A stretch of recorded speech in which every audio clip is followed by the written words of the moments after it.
안녕하세요, 가은이에요. 오늘은 제가 마인드 카페 심리상담 센터에서 상담을 한번 받으러 왔는데요. 네. 양재진 선생님, 네, 안녕하세요. 양재웅 선생님과 함께하게 되었습니다.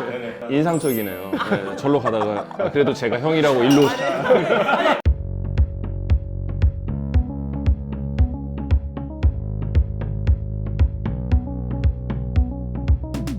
오늘은 제가 멘탈 테스트? 그거를 해보려고 해요. 바로 악플 읽기인데요. 궁금한 게 평소에도 이제 한 번씩 확인을 하세요? 처음에는 볼 때마다 약간 심장이 벌렁벌렁 거려가지고 못 보다가 악플은 계속 봐요. 네, 왜냐면 그 중에서도 좀 좋은 충고가 같이 있어서 참고도 하려고 이렇게 그냥 보는 편이기는 하거든요. 방송을 한 지 몇 년 됐죠? 저는 3년 차. 처음엔 어땠어요? 처음에. 하다 보니까 이제 사람들이 뭐 댓글도 좀 달아주시고 관심을 보이는 것 같아서 되게 좋았어요. 근데 이게 댓글이 하나 둘씩 쌓이다 보니 악플도 많아지더라고요.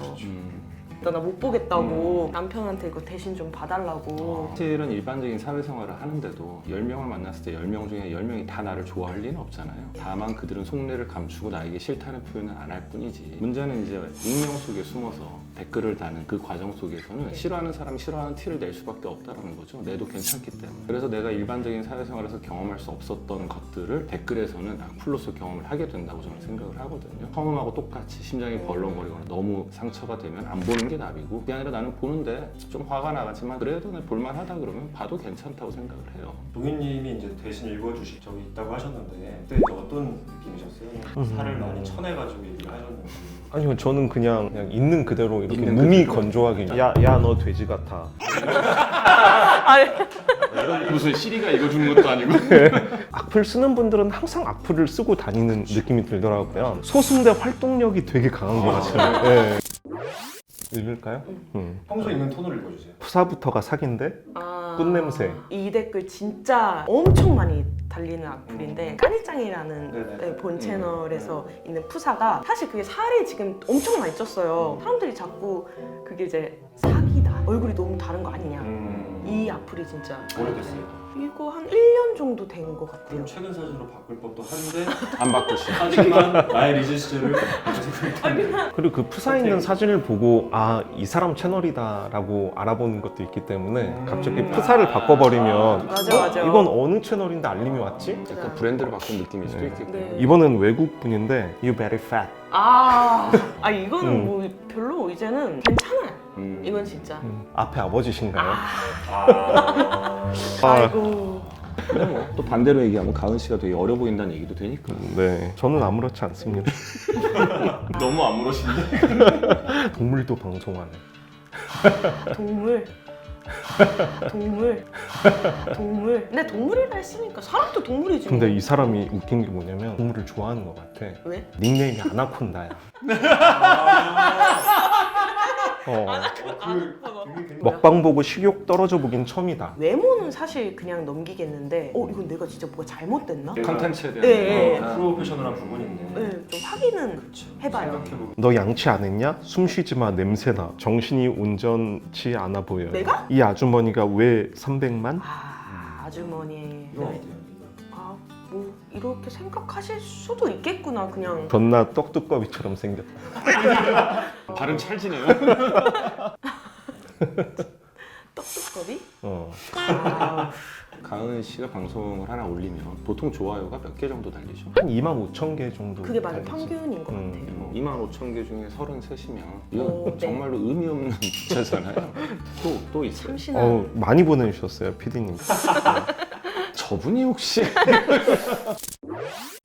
좀 이거는 진짜였기 때문에 살짝 상처가 되긴 했었던 것 같아요. 그래 갈수록 살이 쪘다는 걸 알려면 최소한 구독한 지 꽤나 됐어야 될 수 있는 사실 악플이라는 거는 그 많은 연예인분들이 경험을 많이들 하셨던 건데 이게 갇히면 안 돼요. 악플의 테두리 안에 갇혀버리는 순간 그 안에서 벗어나지 못하면 정말로 내가 그런 사람인 것처럼 느껴져 버리고, 근데 아까 가은 씨나 종윤 씨 쪽에 얘기하시는 거 들어보면 뭐 굉장히 건강하게 반응을 보이고 있으세요. 나름 객관화해서 굉장히 합리적으로 반응을 보이시는 것 같아요. 저는 크게 걱정이 안 되는데.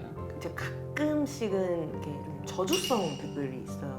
뭐 사라져 주세요, 죽어라, 좀 신경 쓰지는 말아야지 했는데 약간 무서웠던 게 이 사람들은 저를 알잖아요. 봤잖아요. 제 얼굴 알고 있고 여기 나가서 혹시나 그냥 혹시나 마주칠 수도 있지 않을까? 뭔가 이런 거기 악플에다 죽어라 사라져라 하는 인간치고 눈앞에 나타나서 용기 있게 그런 행동이나 말을 할 수 있는 사람이 없어요. 이건 확실해요. 이제 오빠에 대한 이제 악플이 시작이 되니까 아, 말 걱정했다고? 방송 4개월 차시니까.